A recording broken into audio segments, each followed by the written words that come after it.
What's up, everybody? Welcome to Marked by Wrestling. Welcome to NXT. Welcome to Tuesday night.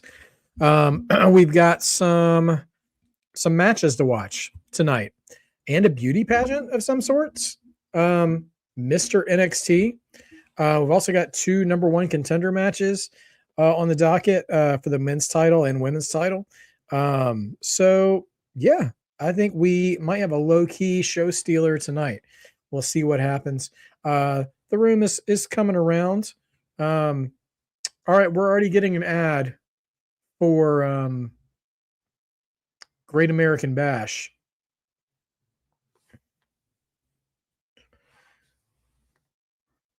Yes, Lockwood, Naraku, and Mason Rook should be a lot of fun. We're revisiting Kelani Jordan and Wren Sinclair tonight too, which I think could be a lot of fun. Fraxiom are back in the house again tonight, which could be fun. Tatum and Zaria for the North American title, also good stuff. So we'll see what happens.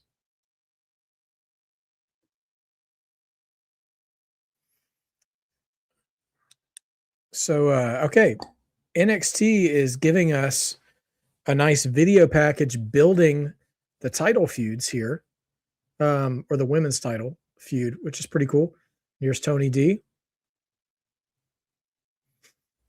This video package is a great primer. You know, if this is someone's first time watching NXT, pretty much just introducing you to what's going on in NXT right now, which honestly is for the best with a lot of wrestling shows. I mean, you should be able to walk into the show and by the end of it have an understanding what's going on. So good to see you, Dossie. Sophie Dophie, hello. I already said hi to Lockwood once. Tyrell, I saw you in here earlier. Good to see you as well.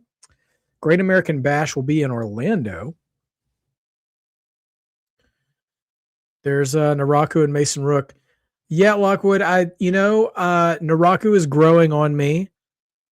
The thing about a lot of the Japanese wrestlers who have been really celebrated, you know, historically, coming to WWE, now I think about Nakamura, I think about Kenta, some of the others,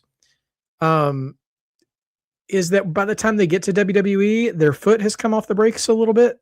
So it feels like I don't really see the version that everybody fell in love with. I'm not saying that it's bad, right?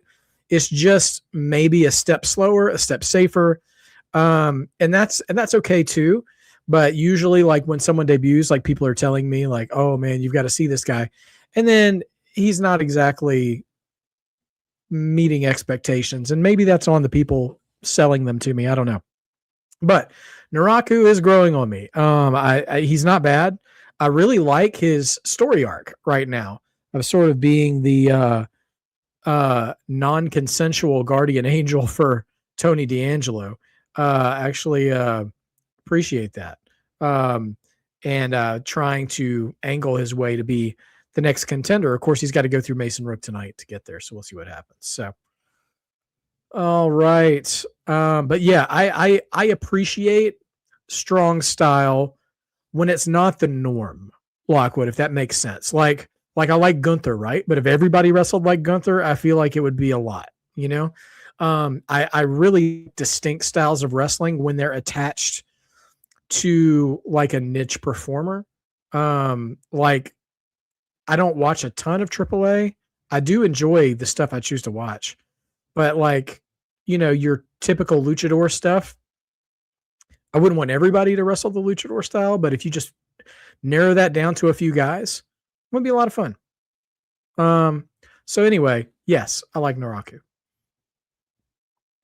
Romeo Moreno and Noam Dar, who have teamed up here in sort of a mentor relationship over the past few weeks. Romeo Moreno lost in the speed title match to Lexus King last week, but they're taking on the revisiting Fraxiom tonight.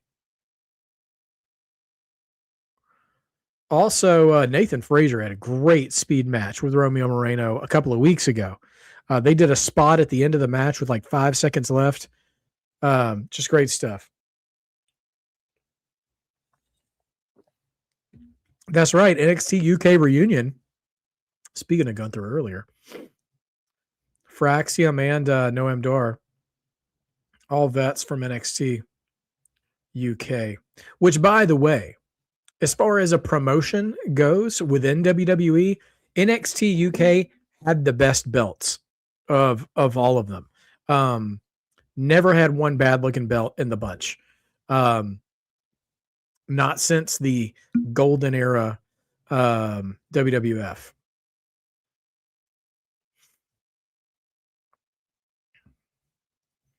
Yeah, Lockwood, I think I might prefer UK style a little bit more than Japan.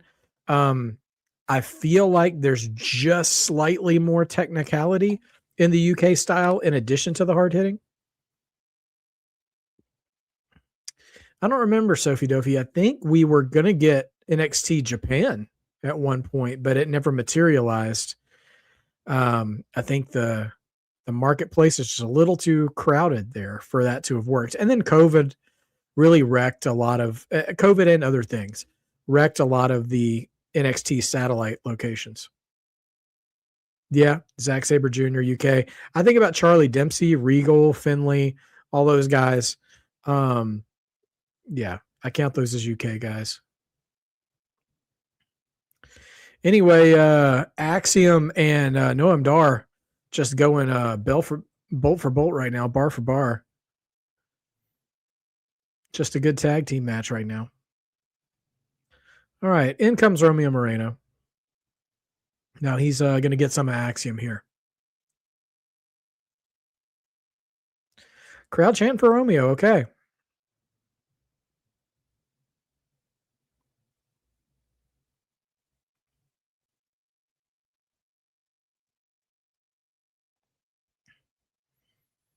Okay, Frazier tags himself in. You know, before Fraxiom left NXT, they were always running occasional miscommunications with Fraxiom, although they never broke up.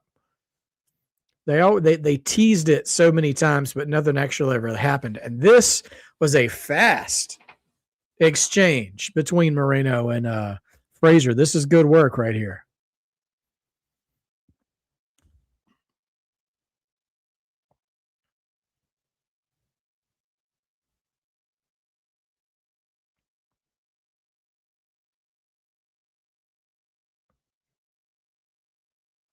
Now Noam Dar in the ring, taking on Frazier.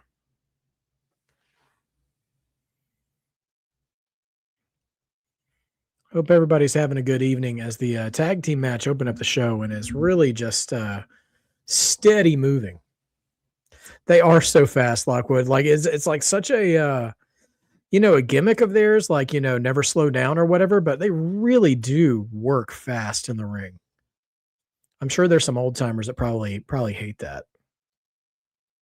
Oh, Sophie Dovey, thanks. That's I don't get around to A&B's chat as much as I used to. Things are keeping busy around here, so try to make an appearance every once in a while if I can to say hi to everybody.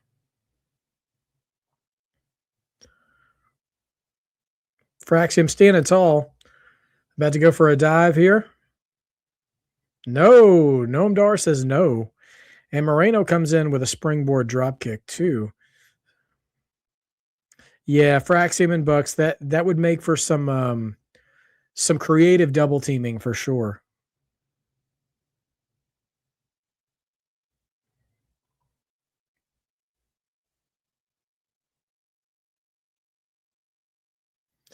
I feel like Fraxiom and the Garzas really could have, if they'd been given some freedom and time to work, they could really do something too. Moonsault by Noam Dar. Well, I guess if you're going to mention catering, Sophie Dopey, considering they're wrestling on NXT, maybe that's because they don't have a lot going on SmackDown. which is the last place they were on, I believe, in terms of the main roster. So I haven't actually, I haven't watched Raw start to end. I've only seen a few clips online.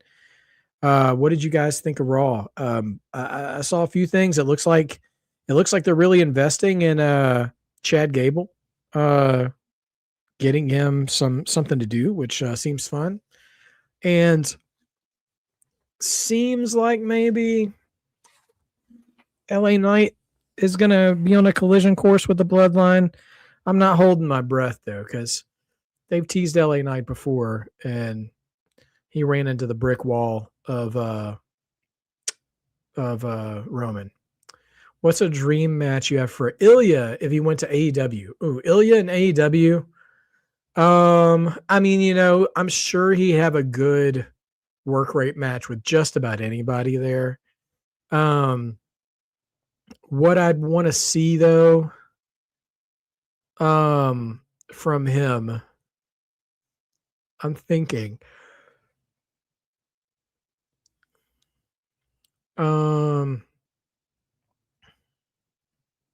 honestly, I wouldn't mind seeing him with Claudio.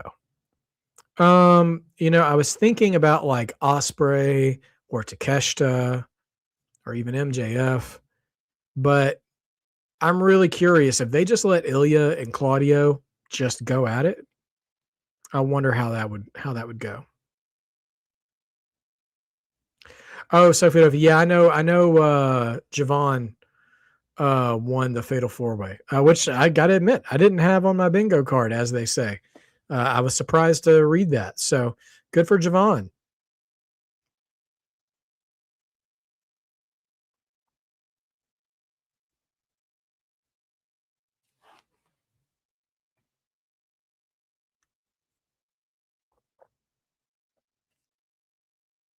Hey, Dawsey. Dawsey, I saw the very first Scary Movie in the theater, back in like 2000. I haven't seen any of the other ones since then. I did see the clip of one of the scenes from one of the Scary Movie sequels that I think Alexa and Bianca like re-choreographed the fight on an episode of Raw, between two of the actresses in Scary Movie. So I've seen that scene for the comparison. I was big into Masters of the Universe as a kid, but it's not like wrestling or Marvel or Star Wars. It wasn't something that carried with me as I got older. But I visually, Masters of the Universe looks really impressive. I heard it's not doing so well at the box office, which is a shame. But I'll try to catch it when it comes on streaming somewhere, because I'll be curious to see where it goes. Man, Frazier really got his clock cleaned by Noam Dar coming off the rope there. I mean, it looks like they kind of knocked noggins there. Champa and Ilya, that's a good one, Lockwood. Actually, that was one of the first thoughts I had, but then I was thinking, oh, they wrestled in WWE. But why not? Why not do it again? Ilya and Roddy Strong wouldn't be bad either.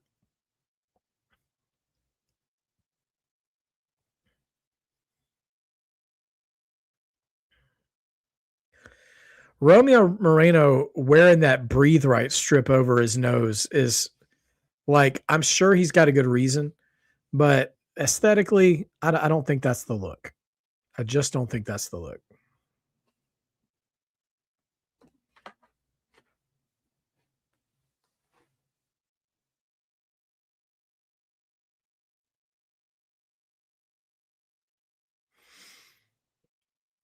All right, let's see where we're at. Kyle O'Reilly and Charlie would be good. Yeah, for sure. Yeah, Ilya, big frog splash. It is distracting, Dawsey. You're absolutely right about that.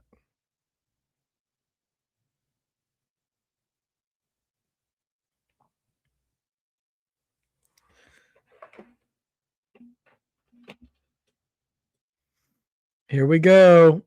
Stereo suicide dives. Oh, they're going to do it again. The yeah, that it's an interesting convention. This repeat suicide dive bit. I remember the Shield doing it like 10 years ago. Fraxiom off the top rope drop kick. 2, and Moreno breaks up the pin. Seemed like he was waiting for the 2 count to interfere, though. My thoughts on Money in the Bank getting moved to a different date again. I mean, I'm never a huge fan for the fans' sake of shows getting moved around. And for especially fans who are already like planning their travel and stuff is tough. As for when Money in the Bank happens at any point in the year, it doesn't really bother me when it does, because it feels like the it feels like the WWE PLE calendar. Their big 4 shows all seem to be leveling out to like WrestleMania level now. And so it doesn't feel like there's one special time of year as much anymore like there used to be. So in that vein, it doesn't really bother me. It doesn't really bother me. Stereo ankle locks on Fraxiom, though. Oh, they're not going to double tap. Come on. Come on.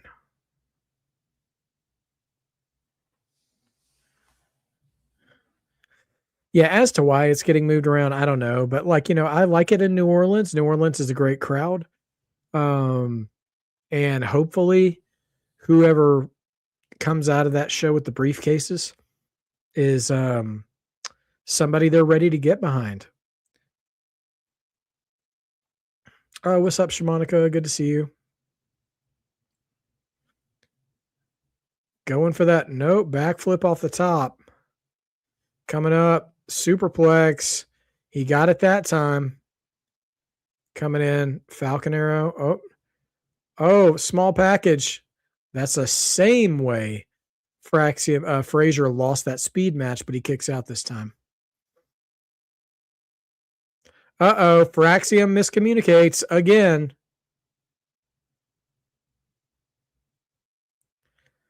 Yeah, I'm not concerned that there's not going to be a cash in at SummerSlam. I don't like the cash ins to be predictable. Tell you what, man, though, this tag match has been black and gold level.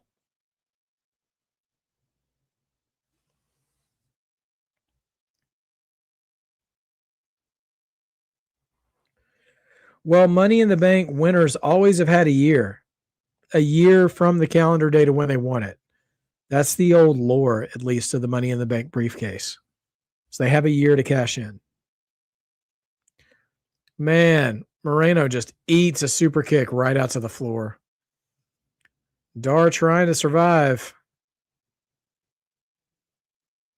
Oh, Shimonica, you going on a cruise? Where are you going? Axiom going for a Spanish fly. Boom. Fraxiom was a fantastic NXT tag team. They should have. I wish Fraxiom had been around in the black and gold days with DIY and the Revival and American Alpha and the Vaudevillains and the Ascension, all those guys. It would have been phenomenal. Boom. Fraxiom takes the dub. Cozumel. Okay. All right. Well, have a great time, Shimonica. I hope it's all enjoyable. Fraxiom miscommunicates like they tend to do, but they still find a way to win.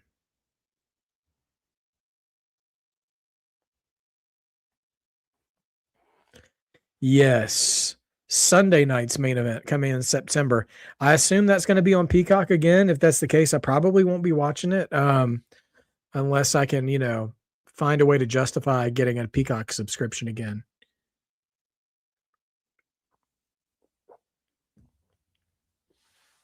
Sportsmanship being offered. Frazier shakes hands with Noam Dar. Moreno shakes hands with Axiom.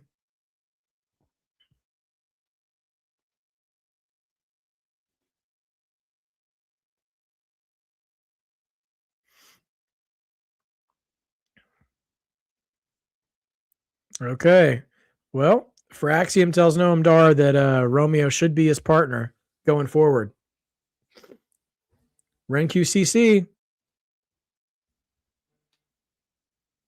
Oh, it's Kendall. It's Kendall versus I said Wren earlier, but it's Kendall versus Kelani.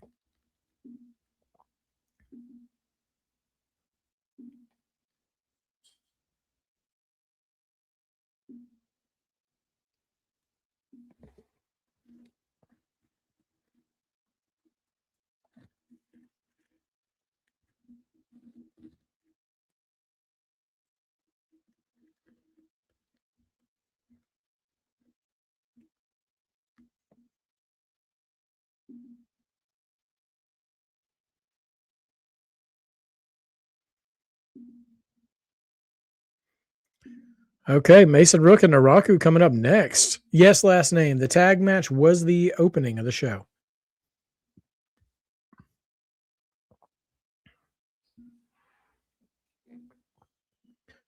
Shamanika, you think Fraxiom or you think Noam Dar and Romeo should be the team to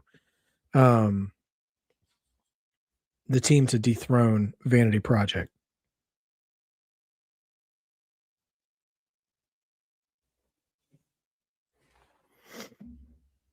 Yeah, right. Mason Rook in the Bronson Reed gear, which is interesting because I don't know if you guys follow Bronson Reed on socials, but that dude is changing his look, man. He is getting stacked. Yeah, I know. Another Fraxiom run would be a lot for sure. Hello, hello.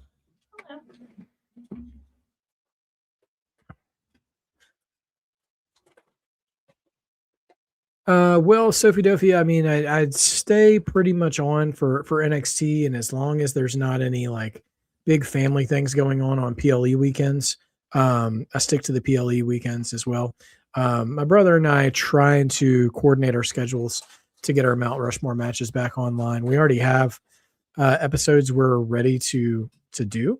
It's just a matter of having time for it. That's all. Thoughts on the King of the Ring tournament now? Well,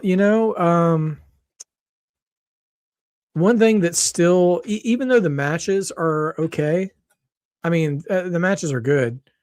I think I'm just, an old man and an old man. Thank you for that. An old timer. And I prefer the one-on-one matches in the tournament. I don't like multi-man matches because I think it's just an easy way for them to book a match that just has a bunch of interference or weapons being used, because then they can be like, oh, remember, it's no disqualification. And then, you just go from there. Yeah, so it's pain. But who do I have winning? I still don't know who I think is going to win the women's tournament, but I know that everybody's calling for Brock Lesnar to interfere, but I don't know. I think Obafemi is going to win the tournament still. I know that might sound crazy, but I think so. Maybe he'll interfere at SummerSlam. And everybody who's so convinced that he's going to retire at SummerSlam, maybe that's not when it happens. So we'll see. YouTube messing up my watch hours. Yeah, so the way it works, Sophie Dopey, is like to get monetized, you have to accumulate a certain amount of watch hours over a year-long period, over one 365-day period. And so after you've been active for a year, let's say if you start at the beginning of the year on January 2nd, the previous year's January 1st, the hours on that day don't count anymore. So, like, for instance, now that we're past WrestleMania for this year, last year's WrestleMania's hours don't count anymore. So that's what I'm working with right now. And so I know the answer is just to create more stuff, but there's just a lot going on. So I'm trying to get on that horse, so to speak, and do more and get that up. I've got some plans to do that, and we're working on that to see if we can get there. Now, did I see that Kathy Kelly was recently diagnosed with autism? No, I did not. I saw that she was doing She did an interview with Chris Van Vliet today. But I didn't know that about her. Although now that she says it, I mean this because I have an older brother who's been autistic, obviously his whole life. But I've lived my whole life with an autistic person, my whole childhood. I can see it now. Now that she mentions it, it's not a thing I would have thought, but now that she mentions it, I'm like, you know what? Actually, kind of works. Brock Oba 3 to be for the belt, Dossie. Why not? I mean, it's clearly the biggest match they have in the company going right now. Why not make it for a belt? Why not? Yeah, I'm in the home stretch of my watch hours. I'm in like the last 25% I have to get. So hopefully we can do that. Oh, we're doing the Mr. NXT and cutaway scenes. Okay. I thought this was going to be live in front of the crowd. Attire, talent, and public speaking. Hank and Tank.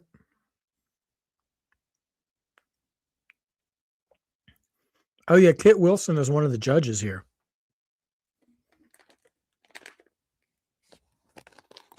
Sophie Dopey, I wouldn't be able to go live every day like they do. I just don't have that kind of availability. And yeah, I don't think that would work. But I probably there's a chance I could maybe pick up an extra night a week. We'd have to see. Matt Matthews, who's a comedian, I don't know who he is, but he's one of the judges.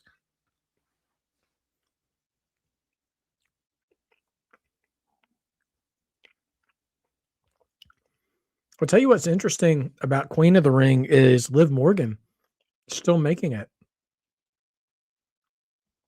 I think it would be wild if Liv Morgan won the tournament. People would have a lot of feelings if she won. All right, Tristan Angel's here. Oh, now here's Shiloh.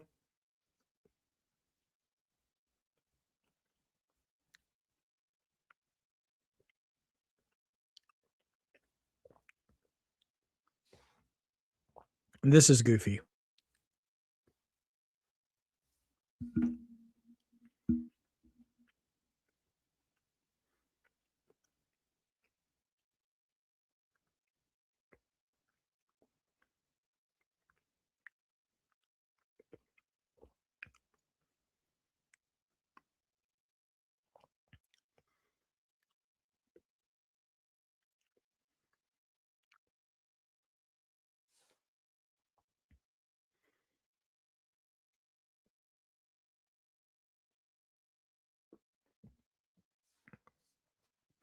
Of course, Kit Wilson and Tristan Angels being buddies here.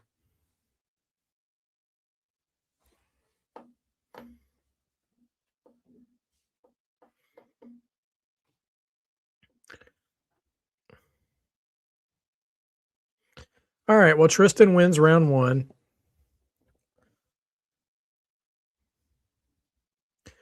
So the three judges, oh gosh, you can scan a QR code to vote as well.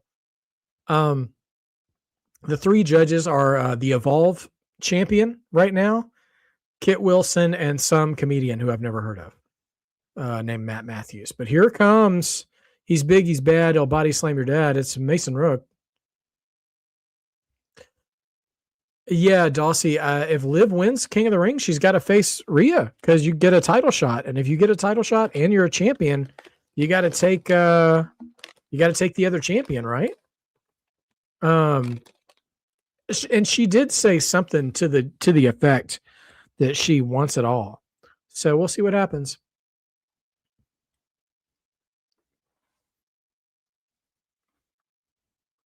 Can you guys tell me? I've said this before, and I can't remember if I've pitched this question to the audience, but can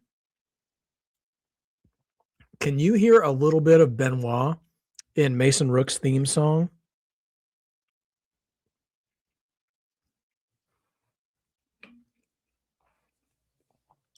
There's that. Dun, dun, dun, dun, dun, dun. very Benoit-ish, or Our Lady Peace, I should say.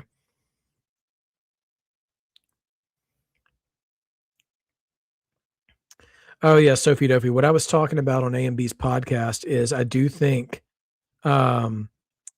I do think that WWE's produced podcasts sometimes do more harm than good. I think the podcasts by themselves are actually really good, but they take away from the TV product. Um like seeing Trick Williams on especially Stephanie's podcast, because Stephanie McMahon's podcast really gets to the human side of all the performers, which if I wasn't going to watch them on TV the next day and pretend like they're a good person or a bad person, it wouldn't matter. But when you see them as real people, it's hard to buy into the character they're playing on TV, you know? And that's why I said that Stephanie should really stick to interviewing Hall of Famers or somebody who you don't have to worry about kayfabe with anymore. As thin as kayfabe exists.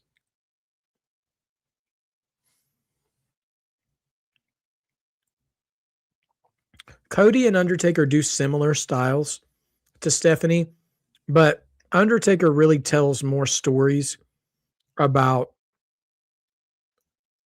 behind the scenes of like, do you remember this match or meeting with one of the wrestlers at this bar that night? But Stephanie's like, tell me about your parents growing up. It's all like heartwarming stuff.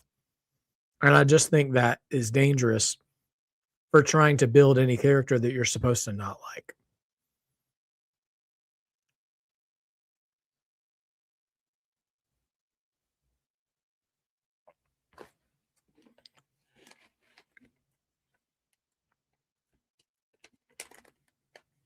All right, Naraku and Mason Rook starting off here. I did hear that Mick Foley wants to wrestle in AEW, even if it's just one match.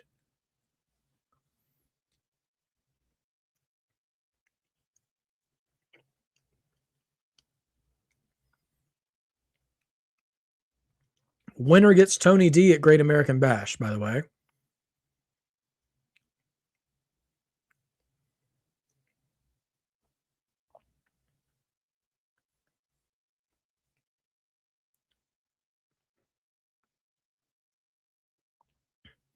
Man, Mason Rook throwing his weight around. What's up, Mod Father? Welcome, man. All right, you hang out, man. You come hang with us for a while. We're gonna be doing all right. We're gonna just come in and hang out with us for a little while. Clear your head. Let's watch some NXT. We get Kelani Jordan and Kendall Gray tonight, Mod Father. If you're sticking around, so that's a number one contenders match. We got the other number one contenders match right now. Naraku and Mason Rook. Winner gets Tony D at Great American Bash. Big slam from Naraku.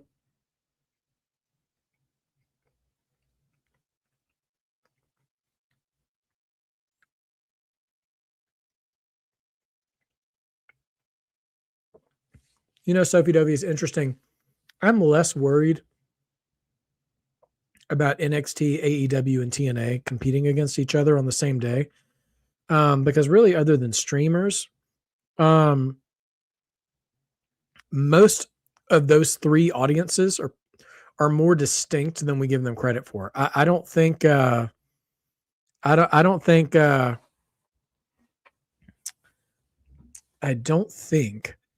NXT is going to be losing many people to AEW, and I honestly don't think AEW is going to be losing many people to NXT either.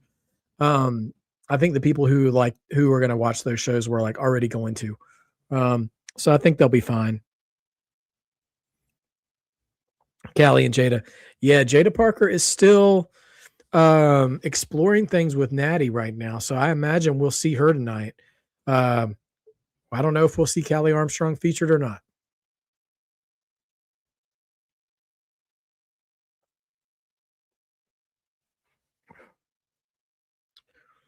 Chops coming around.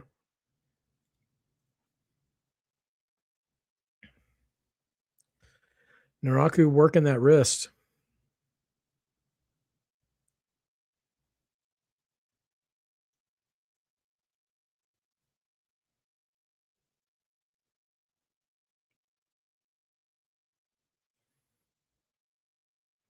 Yeah, AEW will probably end up going all night long, man. They do not care about time limits.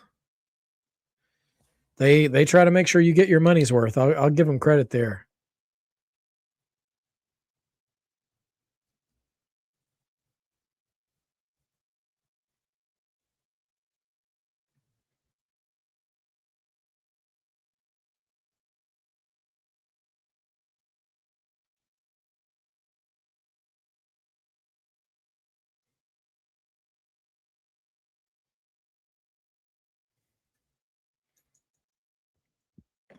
More big chops coming.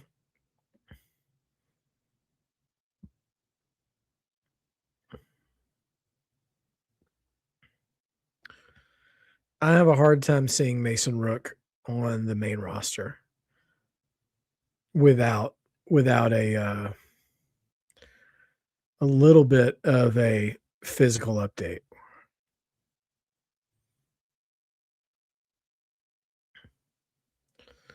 Because really gone are the days of King Kong Bundy.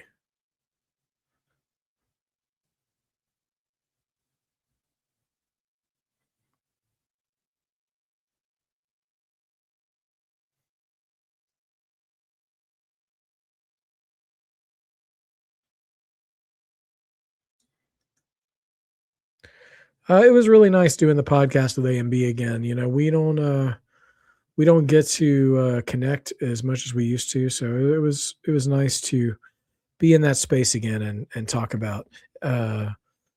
We talked about ignored or dropped storylines this past episode. It's been a while since we talked. We could have gone on and on. Of course, me and A, you know, we like to talk. So,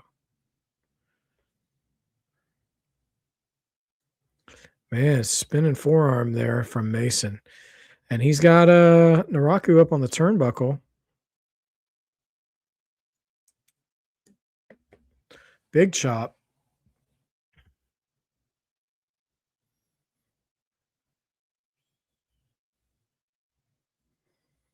And what's Rook doing? Is he going to try to?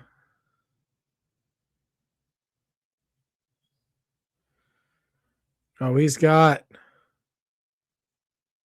avalanche power slam off the top.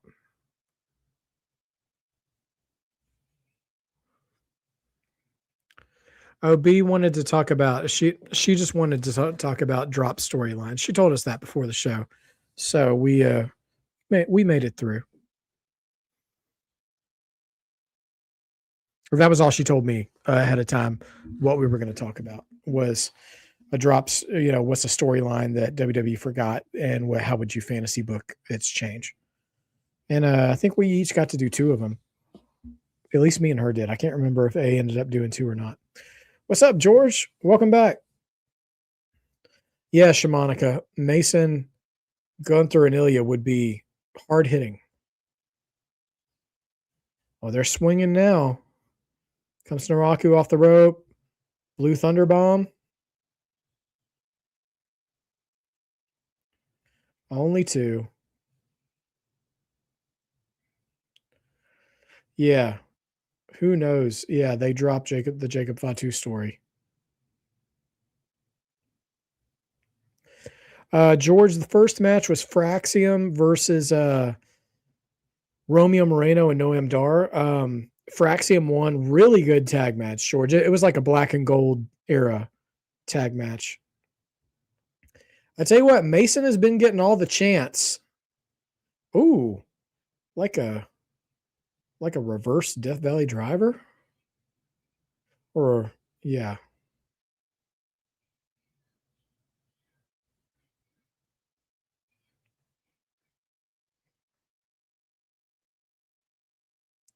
This is awesome, Chance.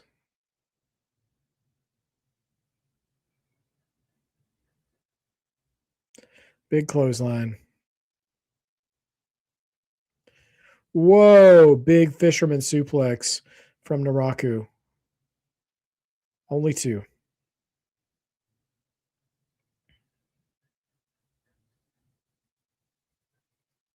The Summer Game Fest. I did not see that.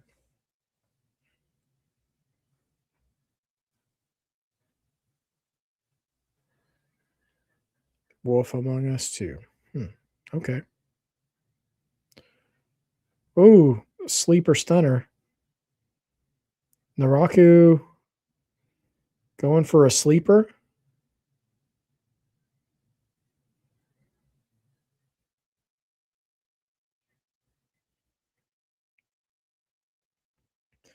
Uh-oh, but Mason's got him. Cannonball right into the corner. Mason loves to do that. Mason about to hit this finish.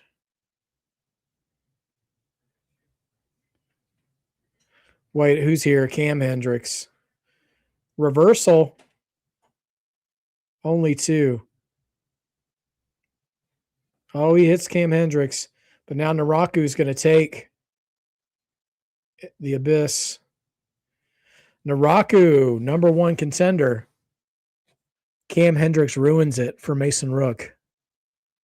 And we're going to get Naraku versus Tony D'Angelo at Great American Bash. Nothing says Great American Bash like Italy and Japan, 2 of the Axis powers. It's going to be a great match, though. Naraku and Tony are going to have a good time. It's going to be for the NXT Championship.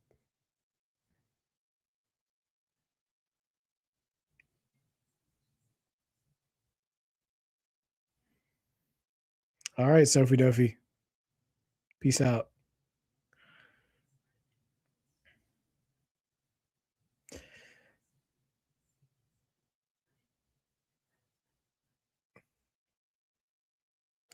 I think the Great American Bash is the 27th, I believe. No, it's not.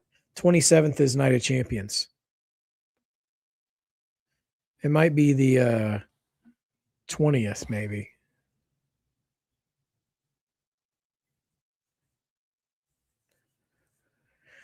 Miles and Tavion.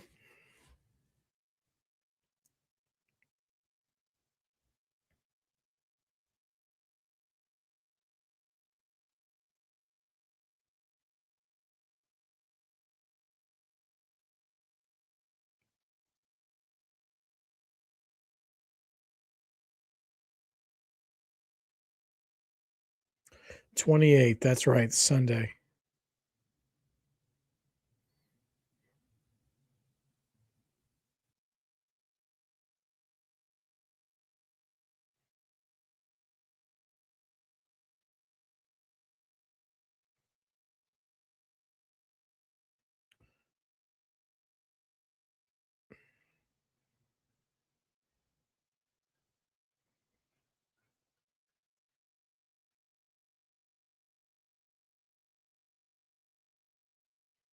All right, Tavion versus Jackson Drake next week. Number 1 contender gets Miles Bourne.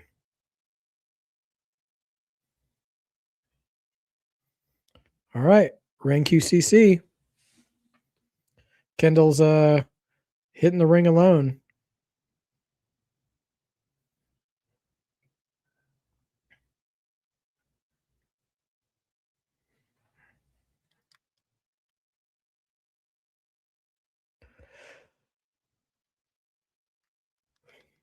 July 18th, the OTC at Fanatics Fest. You know, George, normally I would say Kendall Gray should have this locked up, but they've really been giving Kelani some momentum. I wonder if we don't get Kelani versus Lola at Great American Bash. Just a thought. Just a thought.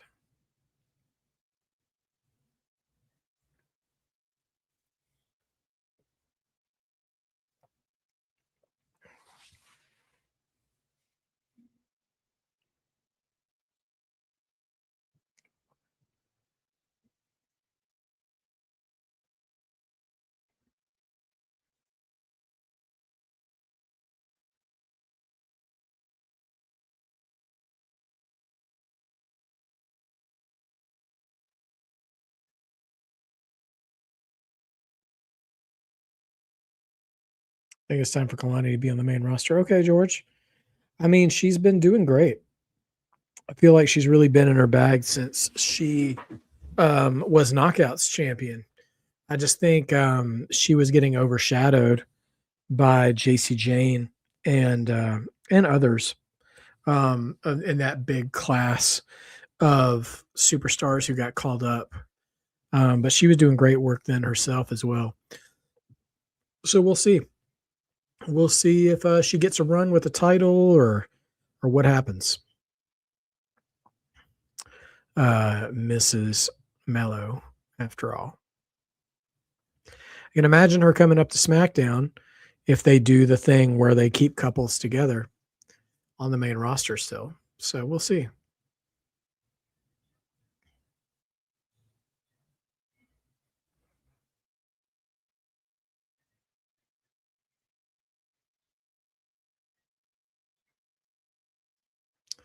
Question: I think it's time to put a title on Zaria tonight. I was really hoping after Soul left NXT that they would have put Zaria in the women's title picture. I feel like the North American, not that Tatum is beneath her. I think Tatum is great. But I think the mid card title is beneath Zaria as a female performer. But I think it would be a good idea. And maybe you move Tatum back up to the world title picture. I don't know, because there's definitely more ladies contending. You got Lizzie Rain and Nikita Lyons is there and others. So we'll see. Think we'll get a triples threat, George. I think that's plenty plausible for the bash. Because I would hate for honestly, I would hate for either Kendall or Kalani to get left off that card. So we'll see.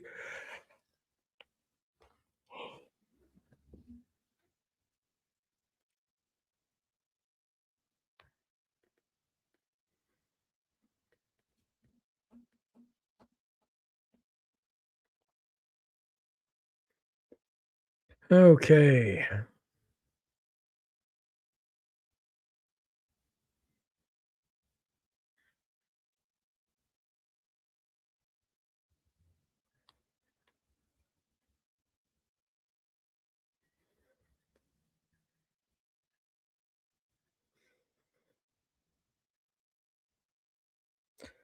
Have any of you, I don't know how much of other sports fans our chat is, but have any of you been watching the NBA finals or the Stanley Cup finals? I'm curious.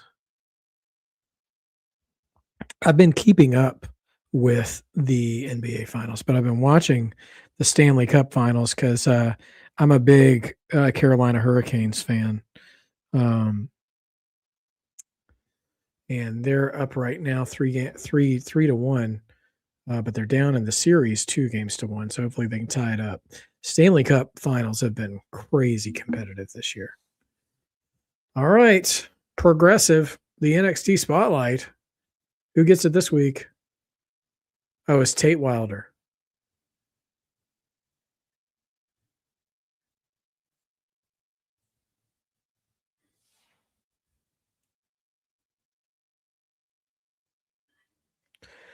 Yeah, Danhausen's been getting involved with ESPN quite a bit.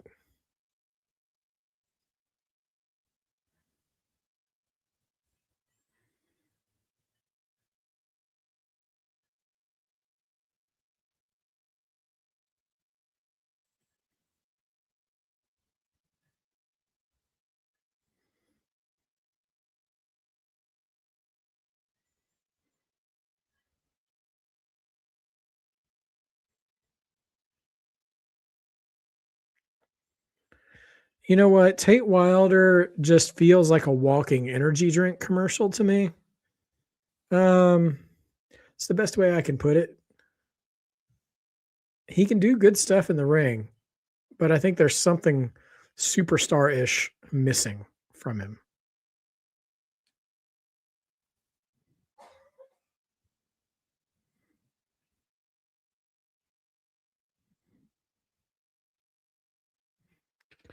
All right, here comes Kalani.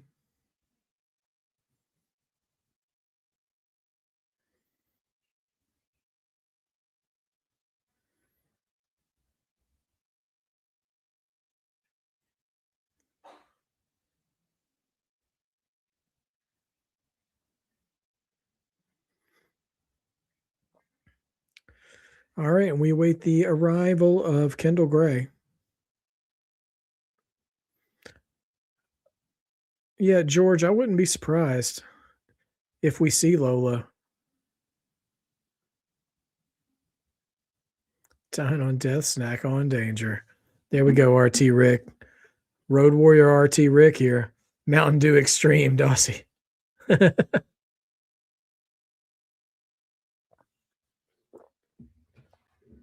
Yeah, Tate Wilder should just name his he should just name his moves after Mountain Dew flavors.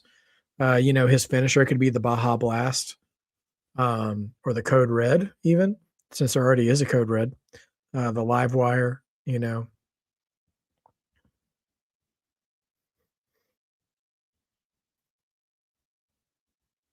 All right, here she comes.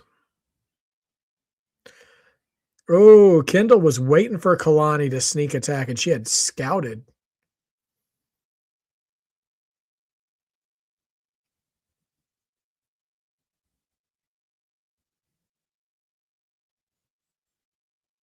Vic Joseph with the human game of chess line takes me all the way back to Nitro days and Larry Zabisco.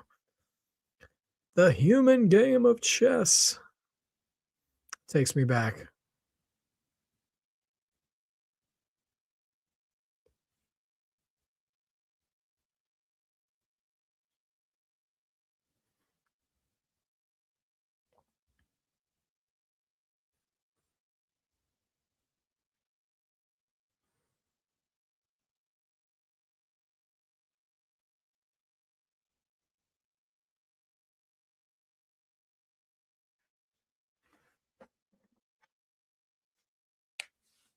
Oh yeah, the Mr. NXT. We're gonna see more of that. What's up, RT Rick? So far, Fraxiom won a tag match to open the show. Really good tag match. I mean, it was very like black and gold era paced tag match. Also, Naraku beat Mason Rook 1-on-1 to be the new number one contender. He'll face Tony D'Angelo for the NXT title at Great American Bash now. Cam Hendricks interfered and distracted Mason Rook, so we're probably going to go that direction. Next week, Tavion Heights is going to take on Jackson Drake of the Vanity Project. Winner will get Miles Bourne for the North American title at Great American Bash. And they're doing a Mr. NXT pageant and like pre-recorded vignettes. It's not very good so far. And I really like Shiloh Hill, but him and Tristan Angels, it's just awkward and not that funny so far. We've only had one segment, but we'll see what happens. Also, we get Tatum Paxley defending against Zaria tonight. And currently, Kendall Gray and Kelani Jordan, winner is going to get Lola Vice at Great American Bash. So a lot of number one contender matches basically over the next week and 2 weeks. We don't know what the Vanity Project are doing yet for Great American Bash. Although Dark State is still kind of in the mix. Clearly, Noam Dar, I don't know if Fraxiom is going to come back to NXT for that. Okay, RT Rick, Wren. Yeah, so Wren was backstage with Kendall. Kendall asked her to stay back because, she's still on a crutch, right? But Wren did say she was going to go to Robert Stone and see if he would start a new speed women's tournament so she could defend her title. And Kendall made a point to say, like, you're not 100% yet. Are you sure you want to do that? So they are definitely keeping the idea fresh in our minds that Wren is hurt, but still trying to wrestle. So we'll see what happens. But they didn't have like dissension or anything like that, from what I could tell.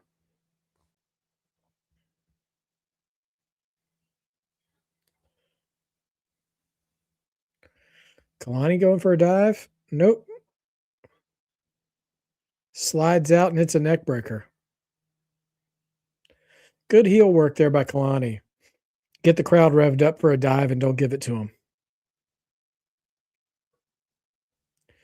And we go to break.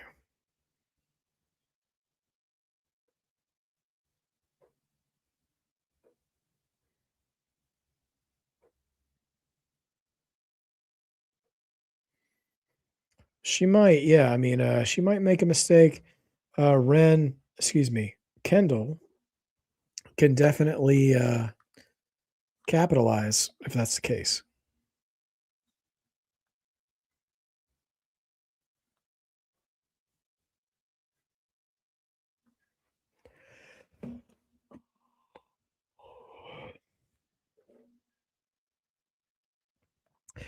Last name, you are asking the $1 million question, my friend. I hope you're right. I hope we do get Natty and Jada at Great American Bash. That would be appointment viewing for us.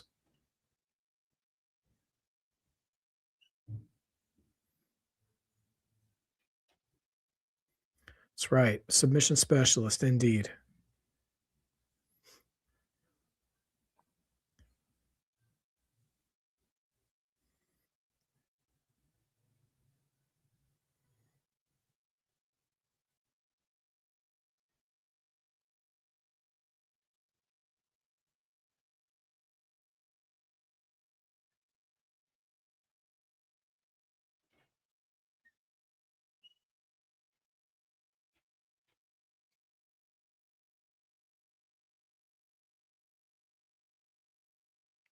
No, George, you're dead on. She's got that woman Kurt Angle vibe to her for sure. I think she's a far more Angle-ish woman than Maxine is, for sure. Honestly, Kendall and Natalia probably could have a great match together.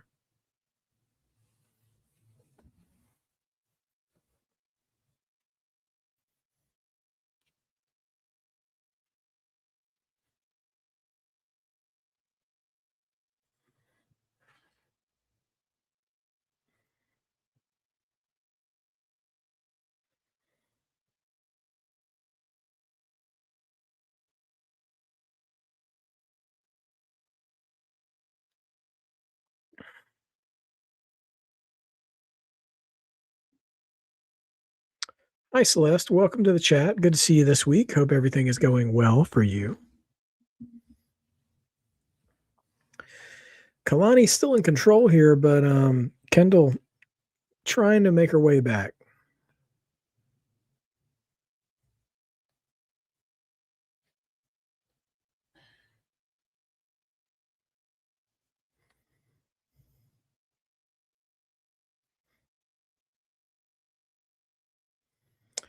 RT Rick in this match, Kendall for sure. Are you talking about submission specialists from all women? I'll have to think about that. Um, I'll think wider about that, and I'll get back to you here as we're coming back off break. Um, doing well, Celeste. Thanks for asking. We're doing okay. Staying busy or during the summer. Let's see. Female submission specialists.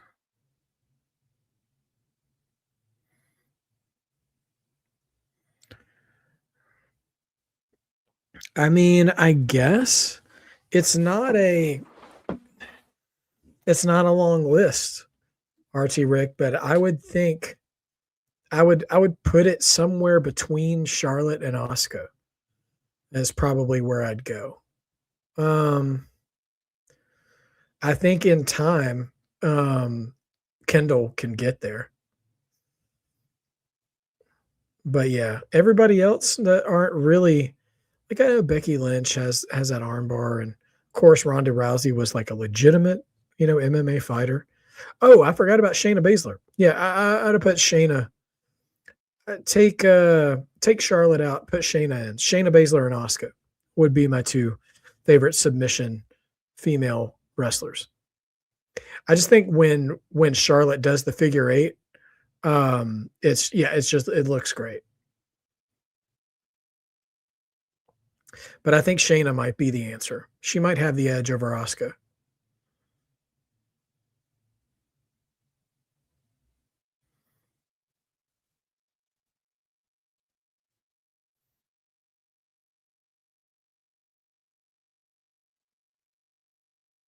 Ivy Nile. It's a good answer, too.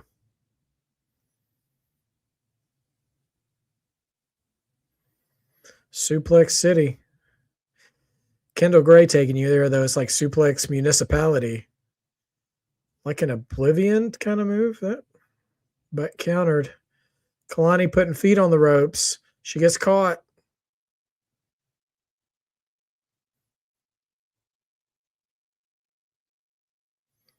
Oh, small package. Nope, 2.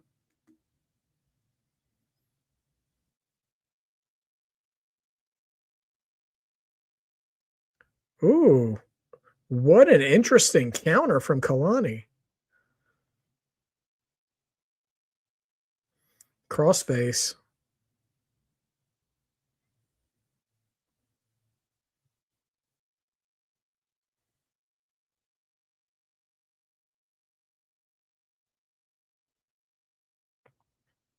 To the ropes. Swing and a miss. Handspring. Nope. German suplex. Nope. Only 2.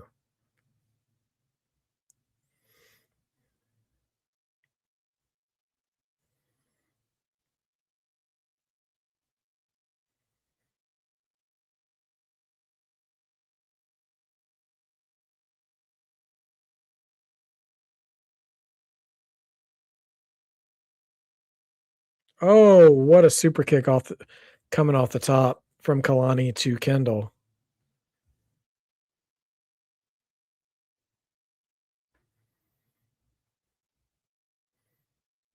Oh, Kelani with a springboard, kind of like a springboard cutter. Split leg. Oh, no. Frog splash. Nope. Only 2 on the frog splash. Only 2 on the frog splash.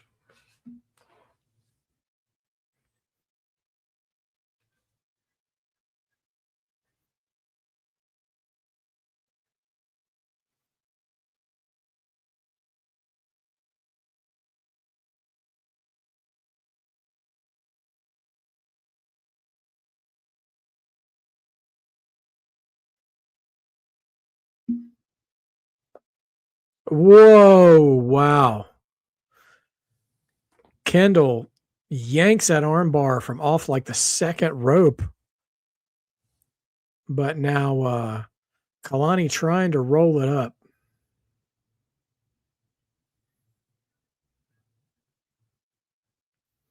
Okay, hold's broken.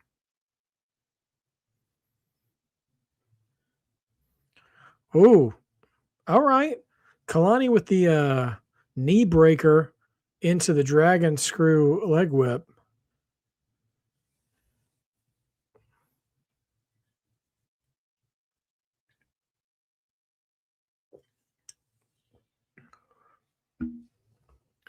Man, Kendall fighting it. She breaks out. Crucifix. Nope. Oh, reversal. Takedown. Ankle lock. Oh, roll through.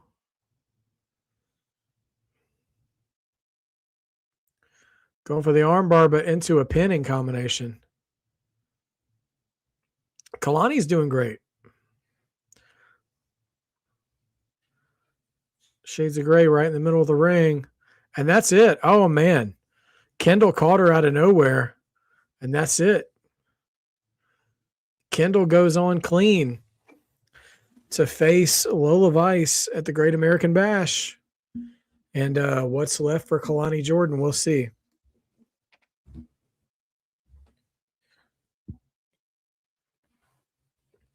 There was a bit of a RKO style execution to that Shades of Gray.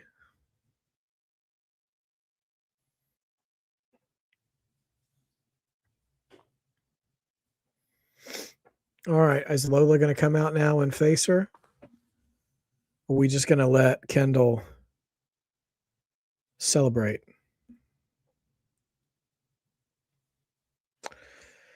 Modfather, you're 100% correct. He says, I'm just thinking out loud. Does anyone else agree with me? It's Mr. NXT segment. I'm not going to talk about it. The first one was terrible. Um, anyone agree with me? WWE needs to bring back protected finishers, super kicks and spears are all played out. Absolutely. I also think the cutters are starting to get in danger too. Like when I saw Javon Evans do his cutter, I said Cody needs to stop right now. I don't even like seeing people do the same moves. There's so many spears, and I know this is going to make some people upset. There's so many spears in WWE. Braun Breaker needs to be the only one doing it for the men, at least.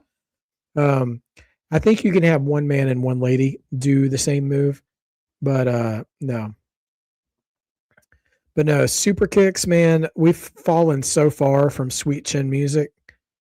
Um, right now, Shiloh Hill looks like one of those mall kiosk guys trying to sell a toy. But yeah, no, protected finishers are great. One of the things I absolutely loved, Jake the Snake Roberts and the DDT, man. If you got hit with it, you sold it like death.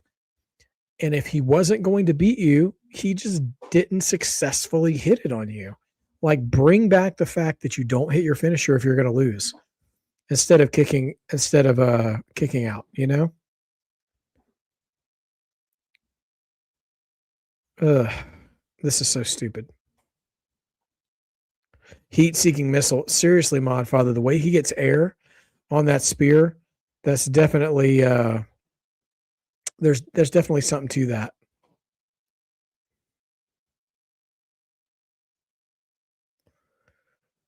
Yeah, sweet chin music to a super kick party. Yeah, I'm not going to say super kick party ruined it, but it's one of the symptoms of where it's come. OTM, yeah, you're right, George. They're in the mix too. I didn't even mention them.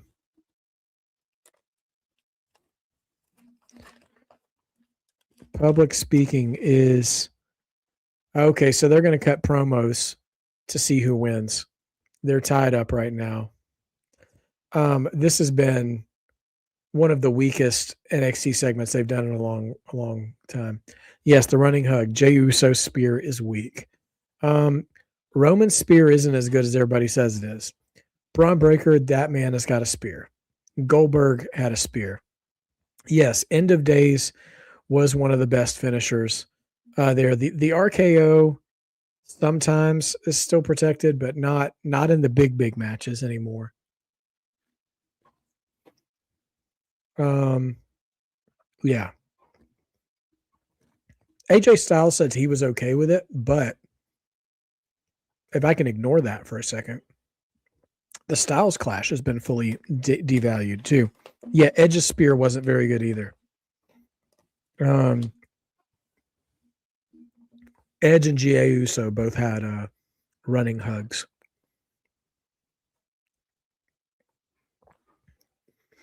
Actually, I want to say this. Once Edge had a neck surgery, his spear lost something. Like he needed to stay away from it. He used to do the flatliner way back in the day and like an implant DDT sort of move, like Gangrel. He could have gone back to either one of those. Batista did have a spear from time to time. I don't think he used it in regular rotation like a lot of the other wrestlers do with their moves, but his was really good. Yes, Bobby Lashley's spear was a good spear too.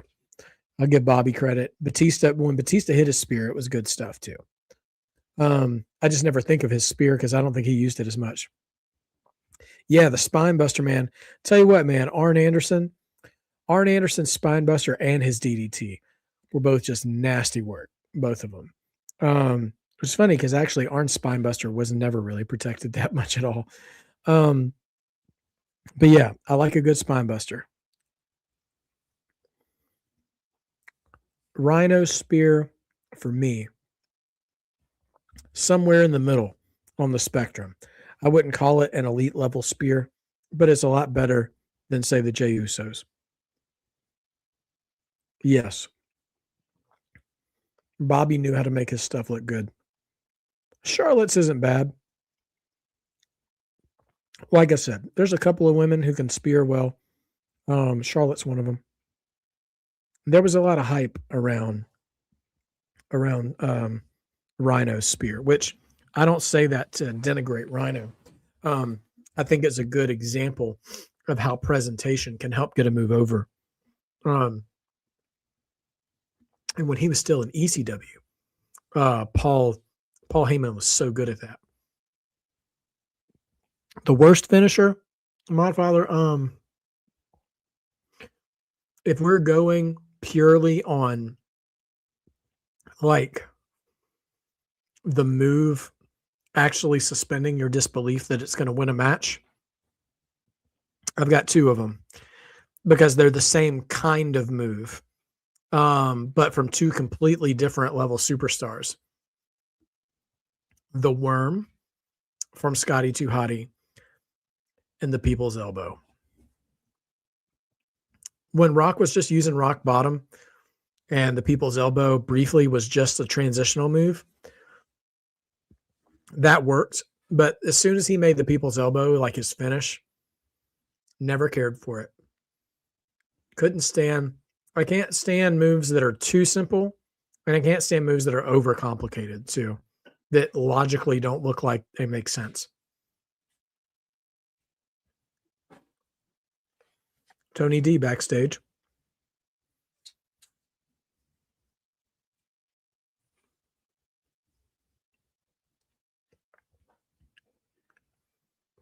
Yes, he did, Lockwood. I hear chains.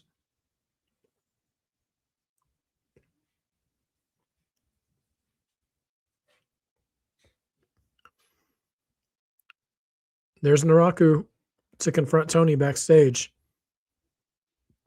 Looks like he gave him a birthday invitation. The 5-knuckle shuffle last name? Is that what you're talking about? Or are you talking about the movie he did on house shows where it was like the 6th move of doom or something?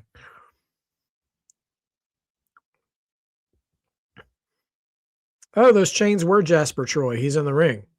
Okay. Hello to A and B combos, by the way, who have entered the chat. The Hulk punch. Yeah, that was stupid. Yes, Modfather. The crossface was an excellent submission.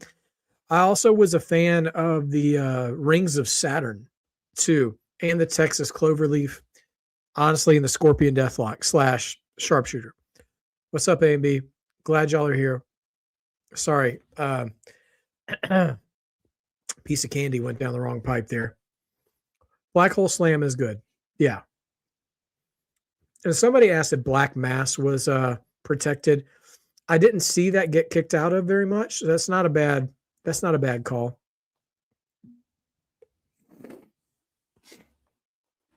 All right, Dion Lennox from Dark State taking on Jasper Troy.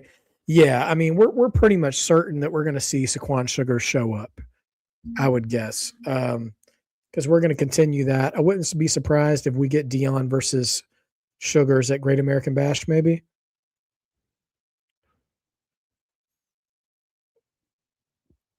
Saquon Sugar's out here like Black Sting, wielding a baseball bat, standing in the crowd.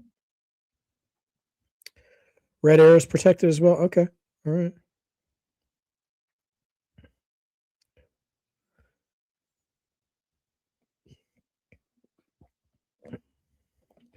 Somebody earlier said something about the Dragon Screw Leg Whip. I want to go back and find that comment too, because that made me think of an old memory. Let's see. RT Rick said, Dragon Screw Leg Twist must be one of the most devastating looking moves in all wrestling. RT, yeah. Yes. And you know what? The first star I ever saw do it was the Great Muta when he came over to WCW for a little while. And the torque that Muta put on like everything he did, like there was such a ferocity to how he moved.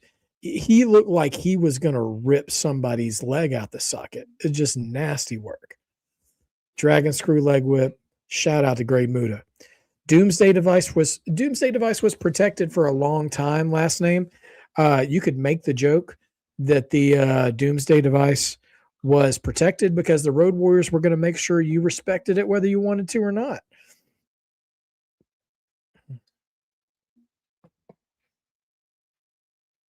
The clothesline from hell. Oh yeah.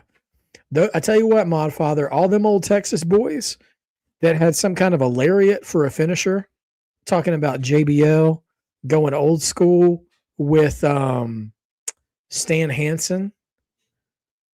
Oh, Sugars is on the Tron saying what watch your back.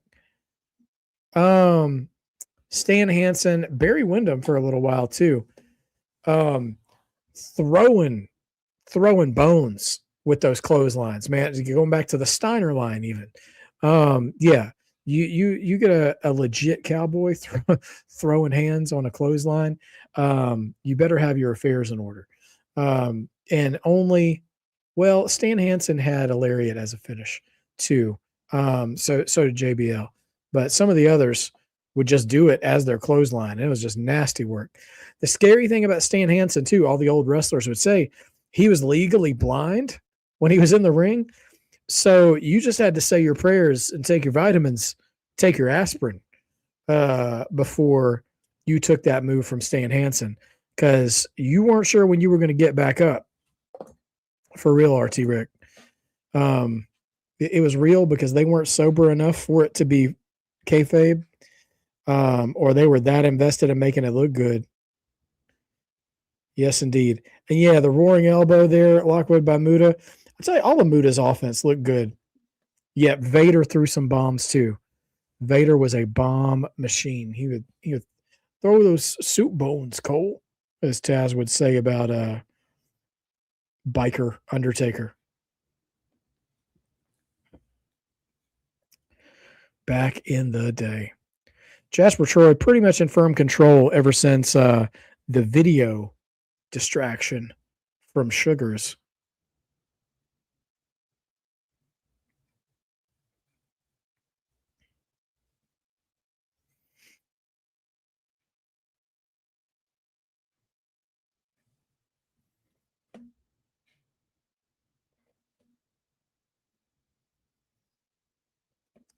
Yeah, Briggs tried to do that as well. Scorpion Death Drop. It was a nice change for Sting. I'm always, I've always been a fan of the Scorpion Deathlock more so, but Sting needed something other than a submission to be a finisher. So I respect that. And it was a move that no one was doing at the time either. At least nobody in mainstream pro wrestling. Nobody in WWF or WCW at the time. Christian later on kind of adopted that move. It wasn't the same. He landed differently, so it wasn't quite the same. But yeah.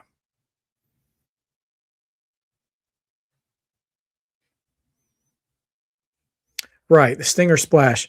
I tell you what, talk about wrestling tropes. Sometimes I think there wasn't anything Sting loved more than to go for a Stinger Splash and miss. Bro loved missing that splash.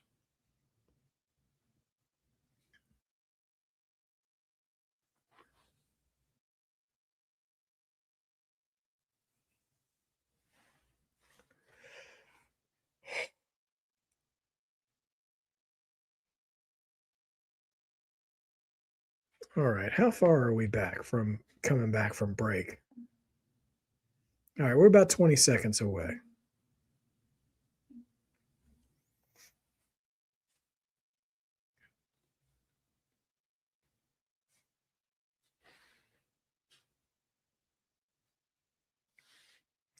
All right, we're back. Dion Lennox and Jasper Troy. Lennox back in control now.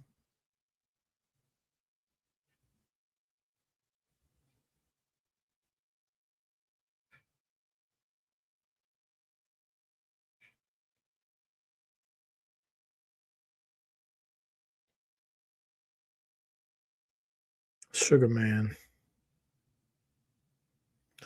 Oh, George, you and I agree on that. The ending of Starrcade 97 was just awful. It was absolutely awful. Um, just a terrible finish to that match. And I'll go to my wrestling fan grave saying that match should have been like a Goldberg match. Like Sting should have just beat the brakes off of Hogan in that match, and they should have killed the NWO right there. Just let the rest of the NWO members fight amongst themselves for the rest of the year, and like just go from there, man.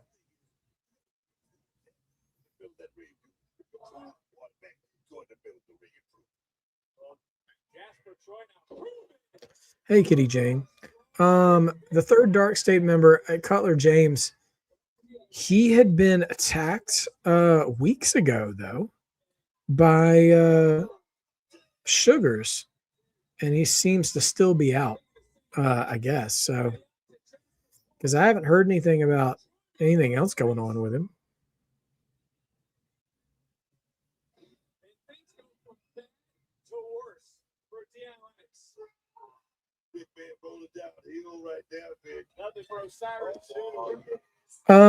Celeste. So the thing about John Cena's five knuckle shuffle, they're in wrestling history.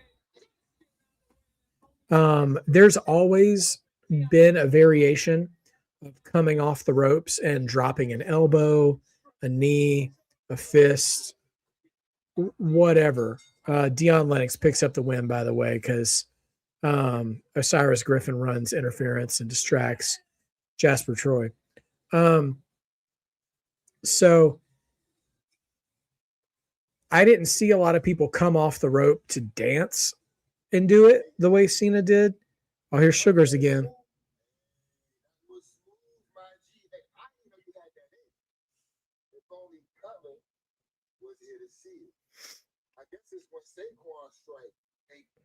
Oh.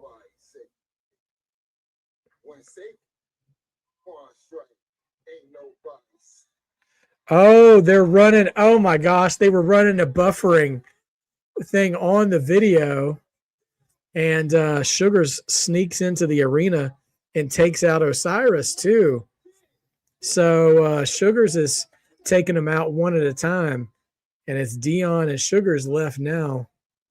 We got to get them at Bash, right? You'd think so. Anyway, so like Flair had a version of that. The Rock had the People's Elbow. Scotty 2 Hotty had the Worm. Oh, it's the Dungeon. Oh, Natty. Oh, double leg takedown. Jada just showed up and threw hands on Natty in the dungeon. Well, it's not the dungeon, but it's where she has her workouts. So she got some hands for Natty. She's like, who's soft now? She showed up on her turf. I love it. All right. We keep it going. Keep it going. Keep airtime on it. But yeah, Steve Austin came off the ropes and did a version of the five knuckle shuffle. Road Dogg did. Yeah, so Celeste, to answer your question, that move's been around for a while. Sort of, posing on a prone body, doing a taunt, coming off the ropes to hit a move is tale as old as time for wrestling. It's taken on different iterations over the time, and nobody, what we call the five knuckle shuffle, the very thing that Cena does, is very specific to Cena. But yeah, people have done versions of it, just like how we were talking about super kicks earlier. Like super kicks been around, but there's only one Sweet Chin Music. You know what I mean? So that's kind of the thing. That's right. If we can get Jada and Natty at the Bash is shaping up to be a good card. We're gonna have Kendall Gray against Lola Vice. We're gonna have Naraku against Tony D. We might get Sugars versus Dion Lennox, which I honestly I think 1-on-1, if that's clean, that could be a good match. We'll get either Jackson Drake or Tavion versus Miles Bourne for the North American title. And I wonder if the women's North American title will also be defended there or not, since we have a title match tonight in the main event, which will be Zaria versus Tatum Paxley. So don't look now. The Great American Bash is going to be quite a card. In the ring is going to be something else.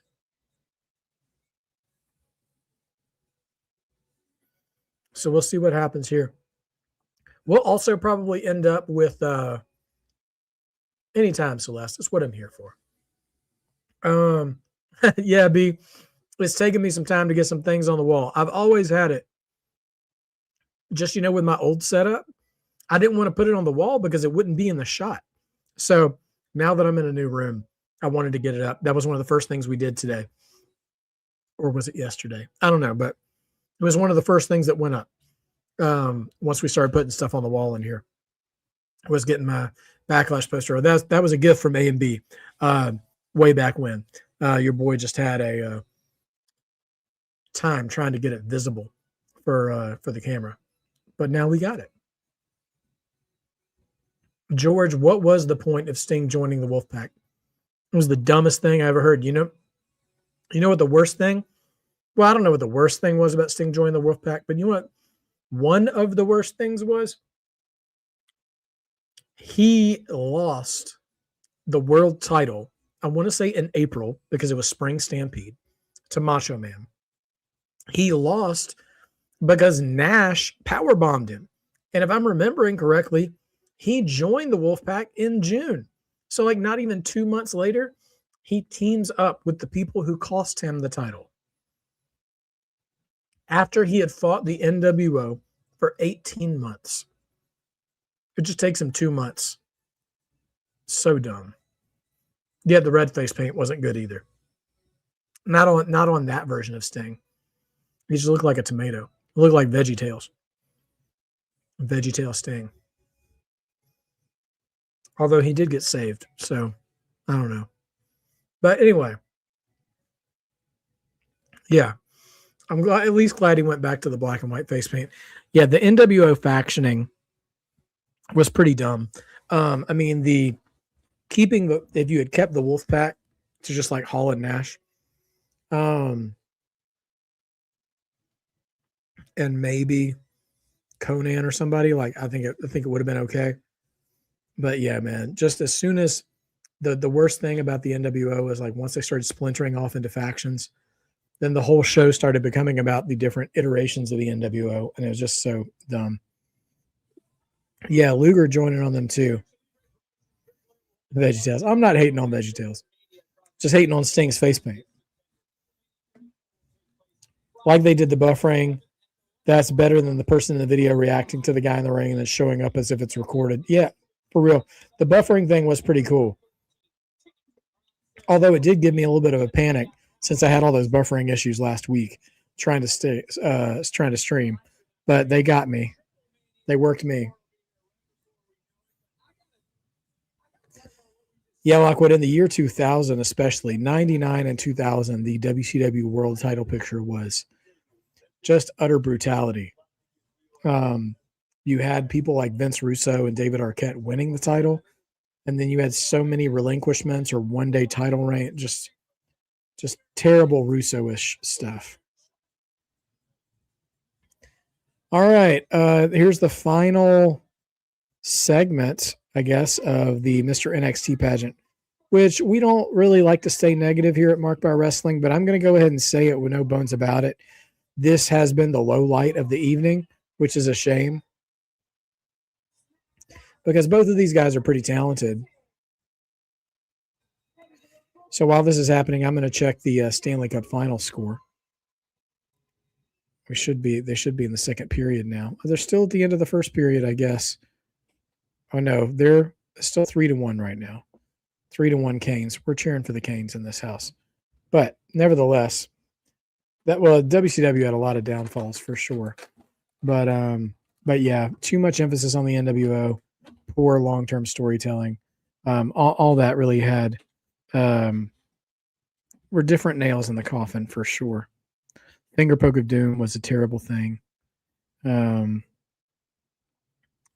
Yeah, there was just a lot of bad stuff. Bringing in Russo at all. I was also never a fan of Mark Madden. when they brought him in as a commentator. He was basically just like a message board guy. I mean, he was like a radio host back then, and maybe he knows a lot about Pittsburgh sports, but as wrestling goes, though, he was just like, it'd be like giving a member of the IWC a job at the commentary table. It's just embarrassing stuff. Not very good at all. All right. So, sorry, trying to catch up with buffering here. I actually am getting real buffering now.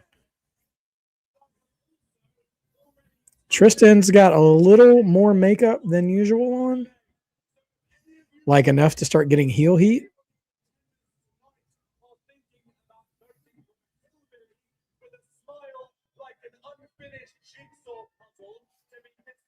Tristan just said Shiloh has a smile like an unfinished jigsaw puzzle, which is actually, that's a pretty solid burn.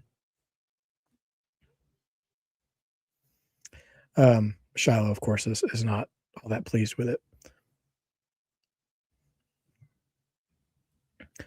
The buffering issues have hit us in the last half hour. We were having such a good time, too. It's disappointing. Just a bummer. Absolute bummer. Let's see. All right. Let me see if I can just reload and be behind. I hate it when this happens.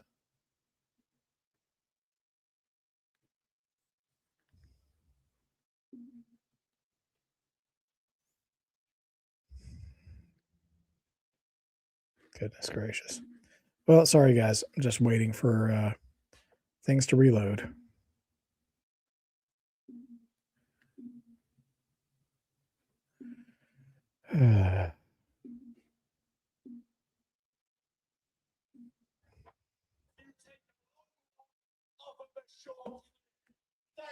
Okay, I'm back, but I'm probably a minute behind the rest of you guys.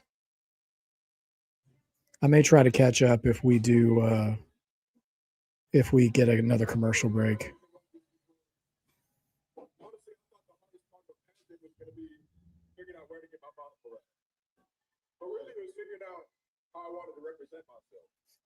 What's up, Nico?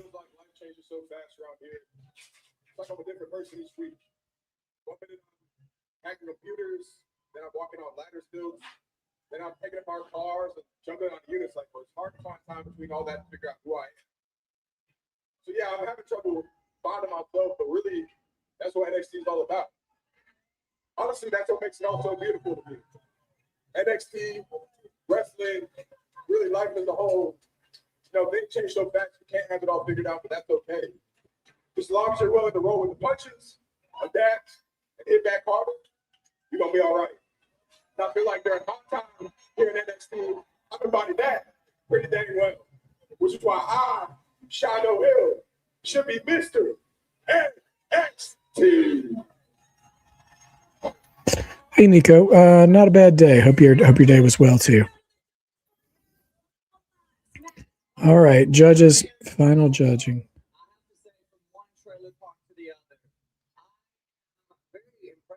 How you have continued to be yourself throughout this entire wild pageant. Even with a missing two, I'm very impressed. Tristan, I have to say, I am impressed that we finally got a blowout and got rid of that ramen noodle hairstyle you had. It was doing you nothing. And, the comedian said Tristan Angels had a ramen noodle hairstyle. So I think that I have to give my vote to Shiloh Hill for Yeah, my NXT was lagging, Nico. I'm going back online now, but it's still a little behind the live feed. It's toxic. Tristan, why jumping around? You are toxic. Oh, Kit Wilson says they're both toxic. Long blonde hair or the English accent, it just does something for me. So, is Tristan my Mr. NXT? Yes, boy! All right, well, it looks like we are all tied up. One for Shiloh, one for Tristan. Aaron, it is up to you. This is a tough call. I mean, Shiloh, I love that you are authentically yourself. You embrace the weird, and that's awesome, man. On the other side, with his immense pageant experience, I mean, Tristan, you do look the part. It's a tough call, so Outside of Kit Wilson, these judges are kind of lame. up to the fans. By the NXT universe, who do you think should be Mr. NXT? Tristan Angels? Or Shiloh? It is time for the final results from our fans at home. Who is it? Okay, it's going to be Shiloh, surely.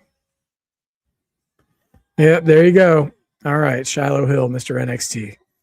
To the once there was an online component, it wasn't much of a surprise.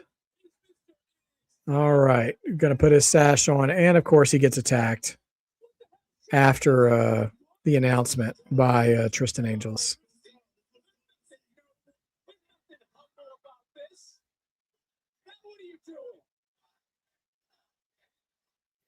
Crowd's chanting toxic. Oh, Shiloh getting cracked in the back with a chair. Thanks, Nico. Yeah, it's been in my possession for a minute. Gift from A&B Combos a couple of years ago. And ooh, like a knee stomp. Kind of the Seth Rollins curb stomp, but with a knee drop instead. Will we finally see this match at Great American Bash, maybe?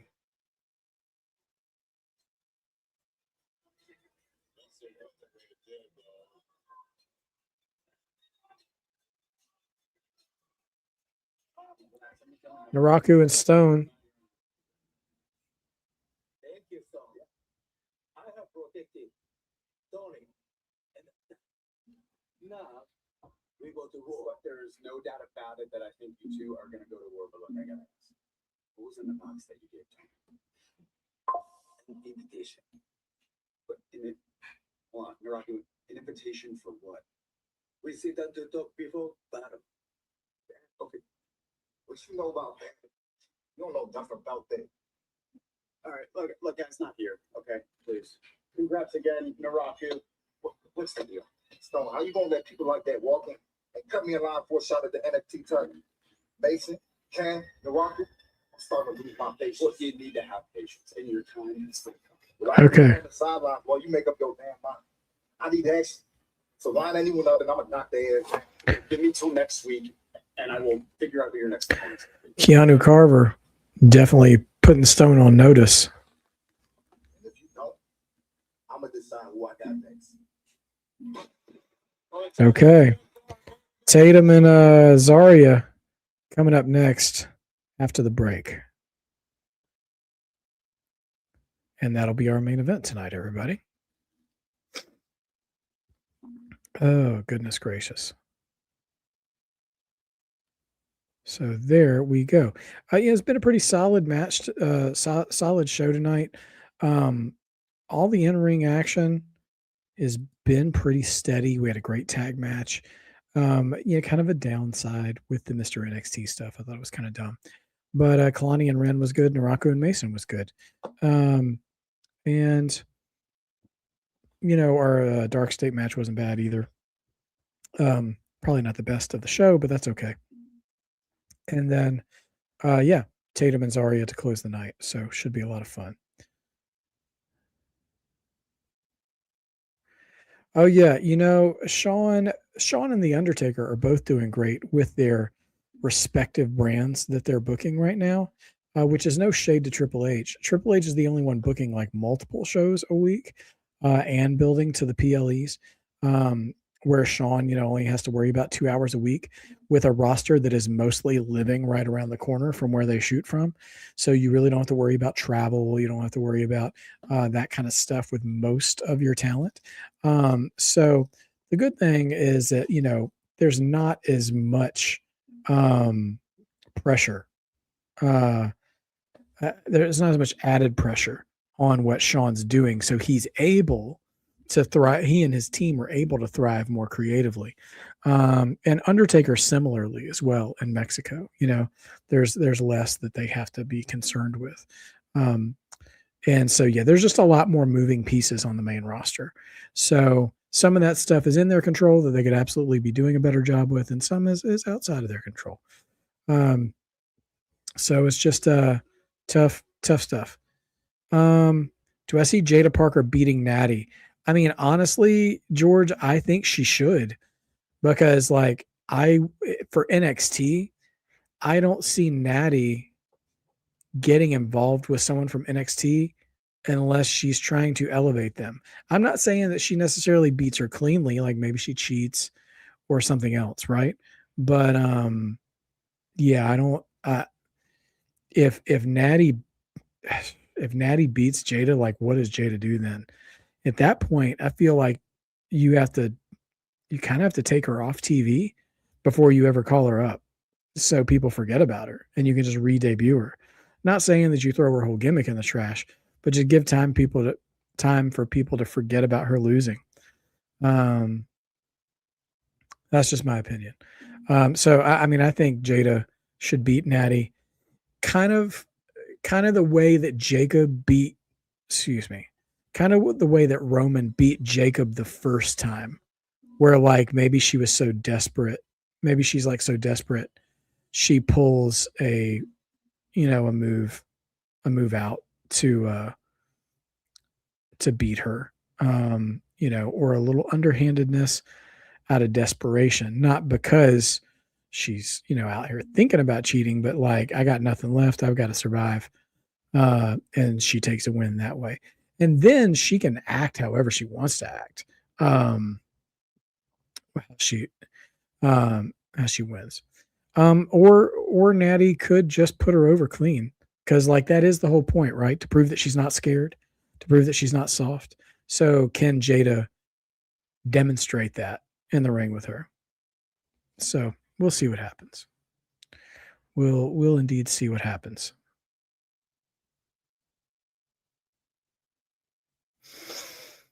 Oh man.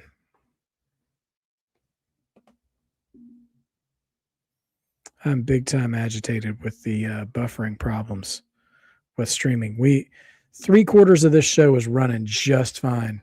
And then once we got into the last half hour, things started to fall apart. Just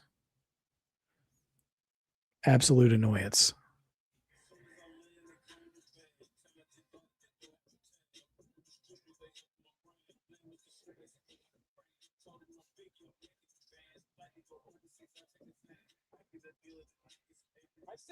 Hurricanes up by 1. Okay. Yeah, need those Canes to pull out that win. All right, Natty and Jada next week. We getting it.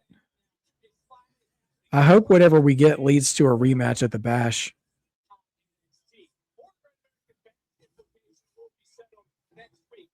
Jackson versus Tavion.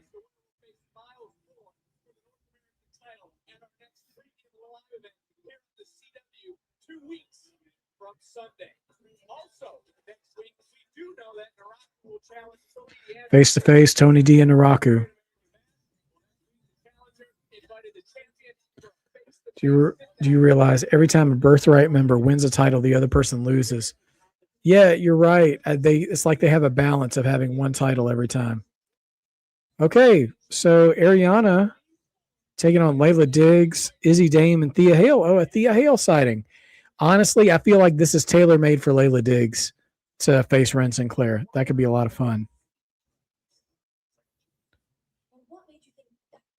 Let's go Canes.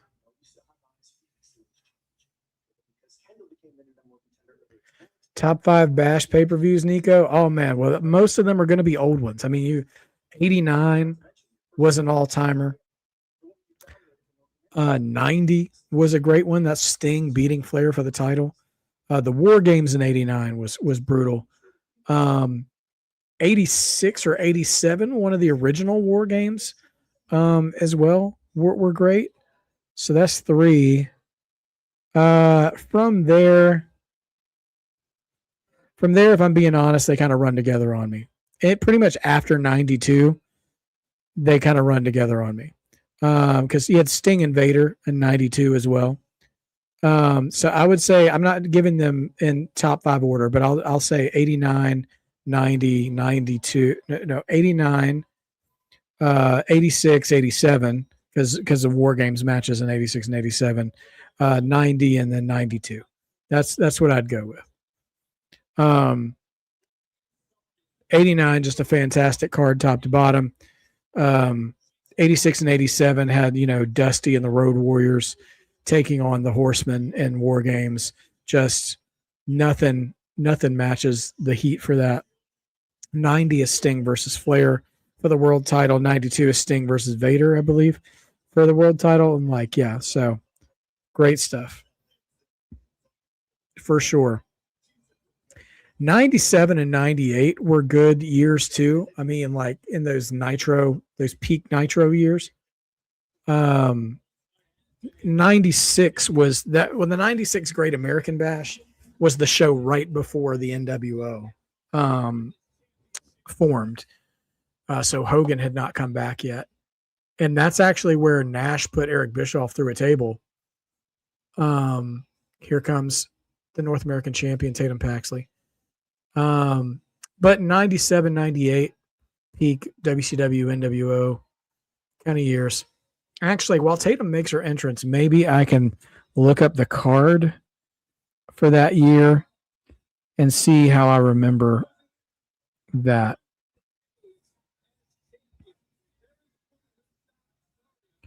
$1997.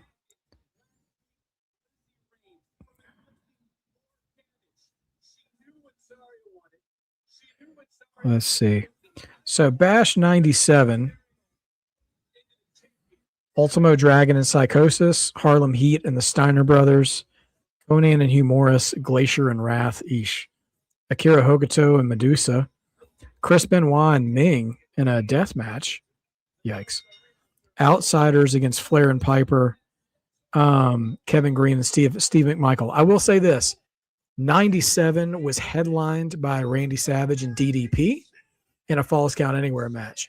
And that DDP Savage feud in 97 was special. Then 98's Great American Bash. Here's what we had. Booker T and Chris Benoit opening the show. And that was match 7 in their best of 7. Canyon versus Saturn. Chris Jericho versus Dean Malenko. Juventud Guerrero versus Reese. Wow. Chavo versus Eddie. Booker T versus Fit Finlay. Goldberg versus Conan. Hogan and Bret Hart versus Roddy Piper and Randy Savage. Piper versus Savage. And then Sting against the Giant in the main event. And that was Wolfpack Sting against NWO Hollywood Giant. So, yeah. 85, Tully and Dusty. Yes, man. I'm telling you, man. Dusty and the Road Warriors. Nikita versus the Horsemen. Just all good stuff. All right, here we go. Whoa, big spear. 2. Woo. Zaria almost Kofi'd Tatum. Yeah, Nico, the 2000s WCW pay-per-views were not all that. Yeah, you owe it to yourself to watch those mid to late 80s ones just for the crowd heat alone was just absolutely off the charts. Like 86, 87, 88, 89, and then like 97, 98. Both great. 90 and 92 are both really good ones too.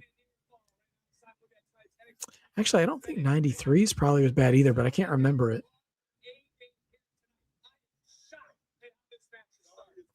Lazaria's wrestling hungry.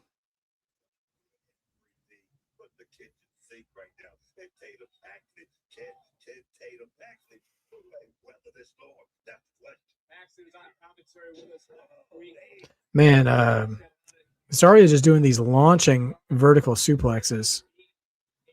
Just getting her up and throwing her. Kick to the face there from Tatum.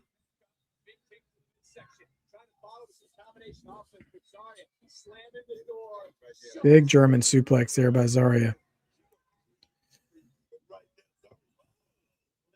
Oh. All right. So, jeez. Double stomp onto Zaria on the steps.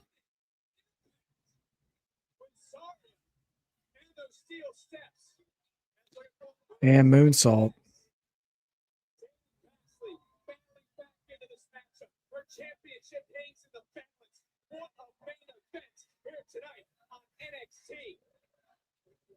Okay. Zaria getting back up. Yeah, when WWE took over the Great American Bash name, they did have a few Bash pay-per-views that weren't bad. I don't think they really stood the test of time. While we're in picture, I'll look at some more Great American Bashes in the past.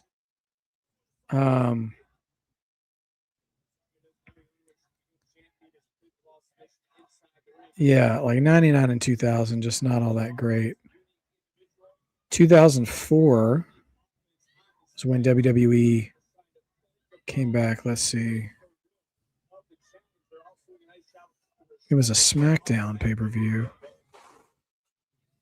Not all that great. Although JBL beat Eddie Guerrero for the title in a bloody match, I believe. Or is that Judgment Day? But he won a bull rope match for the title. Yeah, that's when he won the title. And Eddie bled really bad in that match.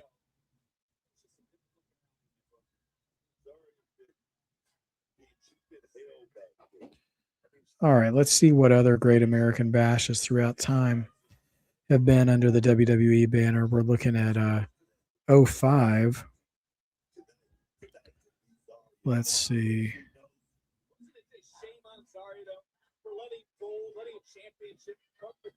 Yeah. Not really a great card. Let's go to 06.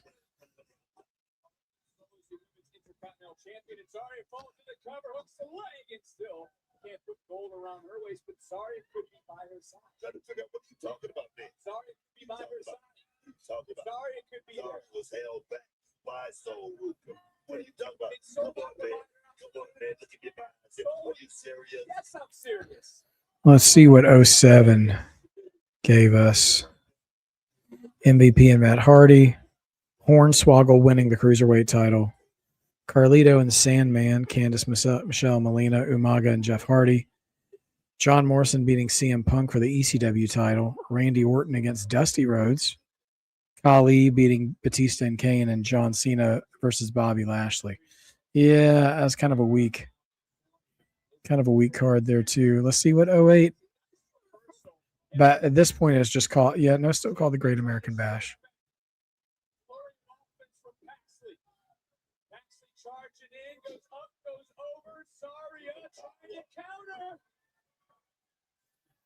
Oh, eight's not a terrible.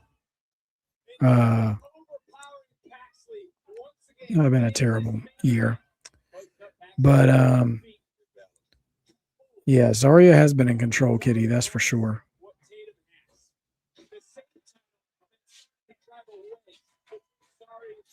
All right, putting that down, and we'll get back here to this North American title match.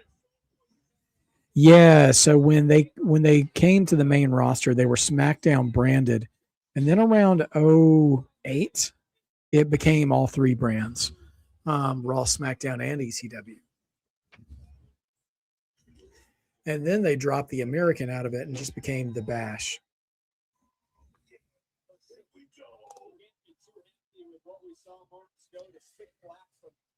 Yeah, it feels like the momentum here is a little going through the motions here, AMB, which is interesting because the match started in high gear.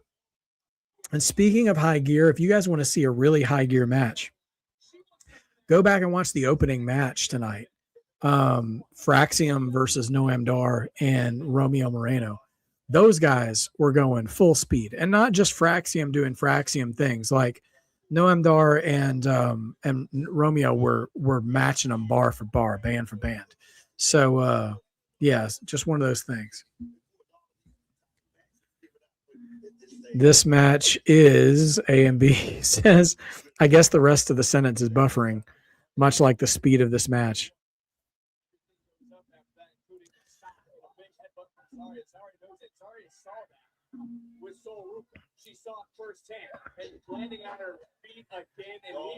All right.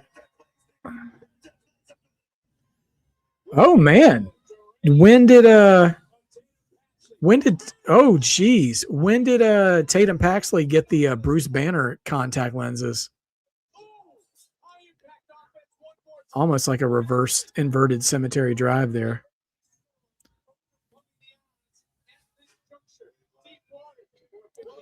.450 rolls through and hits another spear. Zaria doesn't have a bad spear too. Only 2 though.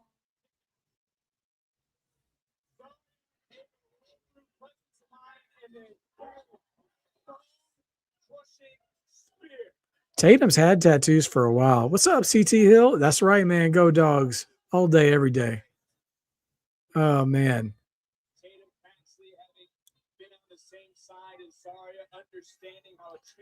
All right, well, we got to be getting towards the finish here. Will we see a new North American champion for the ladies? We're throwing bones.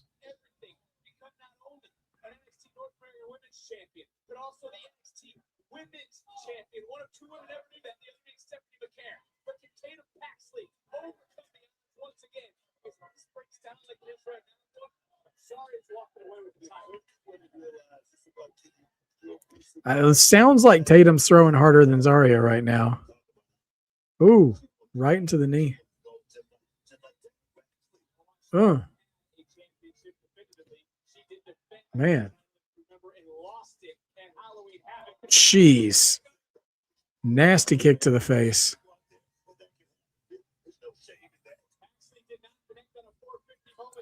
And Zaria jumps up and knocks Tatum down on the turnbuckle.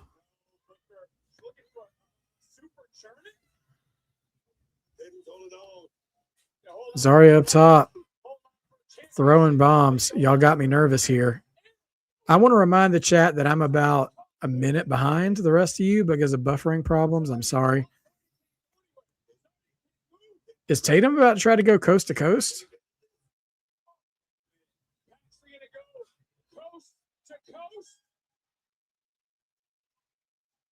Van Tatum-nator? Jeez. Man, Zaria ate it. Goodness gracious. Y'all, please don't spoil it in the chat. I've told y'all like 8 times I'm behind. Oh, man.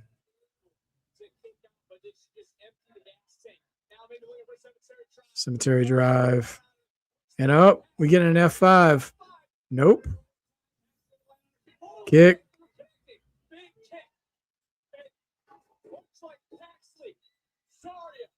All right. Now Zaria's up. Tatum looks scared. Well, Zaria goes out. Now going up. Oh, nobody home on the moonsault. F5 on the outside. Yeesh. Brutal. Yeah, I don't have any control over my lag, man.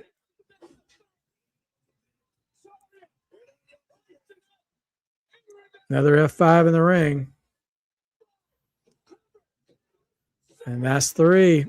Zaria finally gets that North American title. I mean, listen, Zaria needed a singles title on her own. Was great. Maybe Tatum can move up from this now. Zaria needed some gold, though. I mean, it's long overdue for her, for sure. So, is what it is there. And honestly, I mean, the crowd's like, they're not really booing her because, I mean, I think they've all recognized that she's been overdue on some title recognition on her own. So let's see how long Zaria gets to hold it and go from there.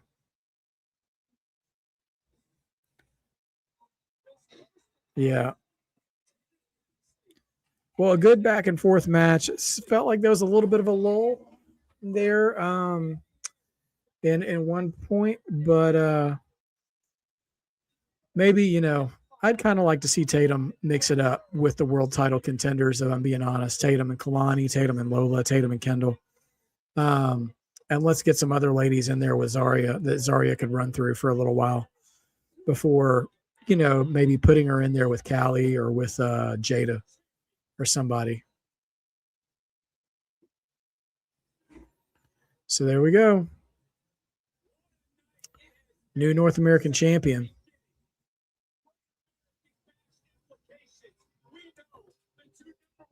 Right? Zaria and Callie. What's up, Chris Wrestling Views? Good to see you, brother. So we'll see what we get. You know, we still got a lot of remaining number one contender matches next week. We're going to fill out the rest of that Great American Bash card. And you know what, man? I mean, they're coming right on. NXT is with having a, you know, having this sort of, you know, refresh with a lot of their new talent. Not everything hits, as we saw with the Mr. NXT pageant tonight. That wasn't great. But you know what? The matches were good tonight. Tatum and Zaria was good. We have a new champion. Kelani and Wren was a good match. Naraku and Mason was a good match. Fraxiom and Noam Dar, Romeo Moreno was the best match as far as I'm concerned for tonight. So I think really good episode. We've got plenty to look forward to for next week and for Great American Bash for sure. It should be a lot of fun. So thank you guys for joining with me. I'm sorry that my stream got a little delayed there in the last half hour. But hopefully I can keep, I actually bought something to try to address my Wi-Fi issues today. Didn't seem to fix it, at least completely, for tonight's stream, which is a bummer. But hopefully going forward, we'll figure that out and not have any of those issues handle us going forward. So anyways, thanks so much for hanging out with me tonight. I will see you guys again very soon. Stay tuned to the channel for all the fun things I've got coming forward. And then until then, I'll see you guys next week for NXT.